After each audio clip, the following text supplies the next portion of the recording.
नाही भेटला का? प्युअर नाग आहे राव त्यो. प्युअर आहे. तो आल्यावर जास्त राग येऊन राहिला त्याला, काय माहिती काय होय. तो आल्यावर जास्त राग येऊन राहिला त्याला.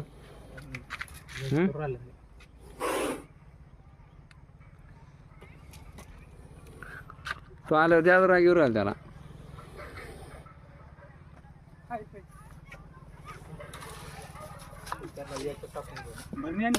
नाही ना, पण तुम्हाला आणायला लागेल.